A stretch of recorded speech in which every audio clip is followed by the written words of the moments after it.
Hi guys, welcome to again. Here, I want to tell about the possessive pronouns. What is the possessive pronouns? When we want to show the possession, we use the possessive pronouns.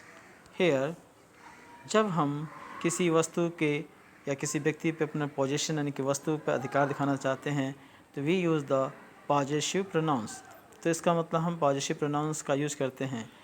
आप यहाँ पे दो sentence अलग अलग यानी कि first sentence is the possessive adjective, second sentence is the possessive pronounce.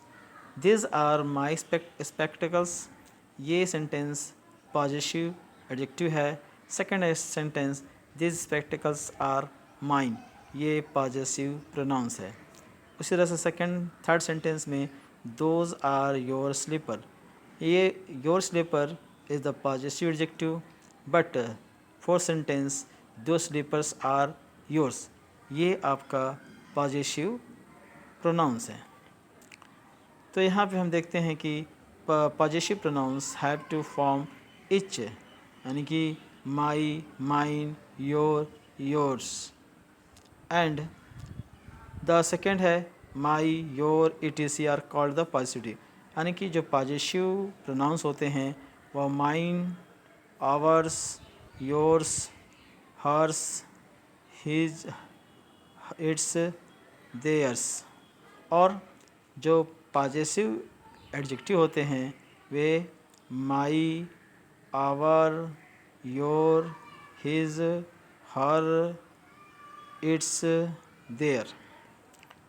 हम आपको यहाँ पे चार्ट के माध्यम से बताएंगे। जैसे यहाँ पे देखिए, possessive adjective are used the before noun, do not work an adjective. जो पॉजेसिव एडजेक्टिव होता है वह नाउन के पहले यूज किया जाता है और do not work of the adjective, लेकिन एडजेक्टिव का काम कर, जो कि यहाँ पे वो एडजेक्टिव का काम करता है। जैसे पॉजेसिव एडजेक्टिव, अगर सब्जेक्ट आई है तो माई, यू तो योर, ही तो हिज, सी तो हर, इट तो इट्स, वी तो आवर, दे तो देयर। हम पॉजेसिव एडजेक्टिव के बाद नाउन का यूज करते हैं। किसका यूज करते हैं? नाउन। चाहे माई के बाद, आवर के बाद, हिज के बाद, हर के बाद, इट्स के बाद, आवर्स के बाद, देयर के बाद, हम इसके बाद तुरंत नाउन का यूज करते हैं। अगर इसके बाद अगर नाउन है तो they are the possessive adjective. If, but, लेकिन possessive pronouns, after the possessive pronouns there is no noun, इनके बाद कोई नाउन नहीं होता है। जैसे इनके बाद या तो वर्ब हो सकता है या देयर इज़ नो वर्ड, या तो कोई वर्ड नहीं होगा। जैसे mine, ours, his, hers, its, ours, theirs.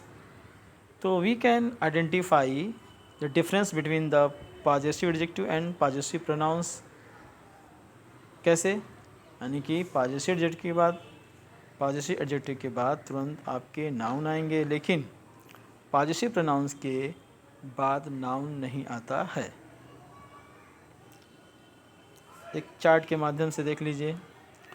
ये आपको मैंने पहले ही बताया था, अगर सब ये पॉजेसिव प्रोनाउंस है, ये पॉजेसिव प्रोनाउंस है। जैसे mine, ours, yours, his, hers, its, theirs, ये सारे जो हैं आपके पॉजेसिव प्रोनाउंस हैं। इसके बाद कोई नाउन नहीं आता है। लेकिन आई के बाद अगर ये माई है तो माई के बाद नाउन आएगा, वी के बाद, आवर के बाद नाउन आएगा, योर के बाद नाउन आएगा, हिज के बाद नाउन आएगा और हर के बाद नाउन आएगा, या इट्स के बाद नाउन आएगा और देयर के बाद नाउन आएगा। Now I am going to tell about the relative pronounce.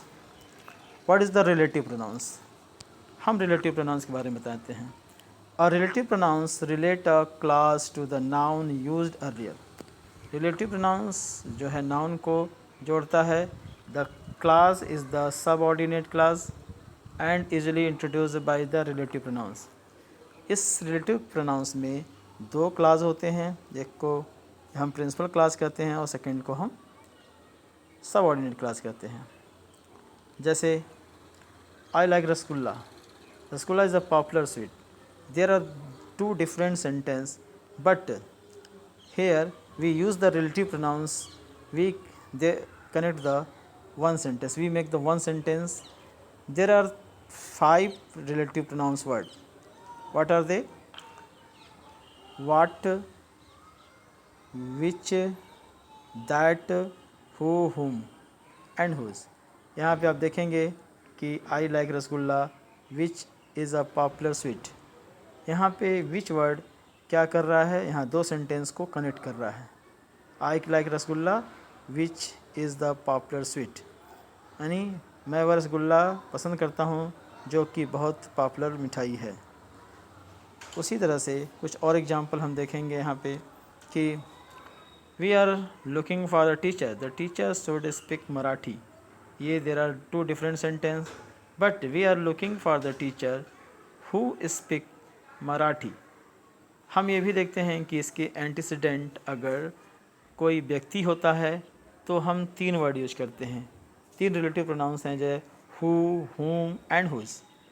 अगर हम इसके एंटीसीडेंट कोई वस्तु या कोई जानवर होता है तो हम वहाँ पे विच का प्रयोग करते हैं। जैसे यहाँ पे देखिए कि we are looking for a teacher, तो यहाँ पे हु से का एंटीसीडेंट क्या है, टीचर, इसलिए यहाँ पे हु का यूज किया गया है। उसी तरह से हम आगे देखेंगे कि you gave me a gift, the gift was a beautiful, the gift that. आप देखेंगे यहाँ पे दैट का यूज किया गया। हम दैट की जगह पर विच का भी प्रयोग कर सकते हैं। Both are the correct. यानी वह गिफ्ट जो तुमने मुझे दिया वह बहुत सुंदर था। In this example the words which, who and that refer to relate a noun that come before are called the relative pronouns. The noun referred is called the antecedent.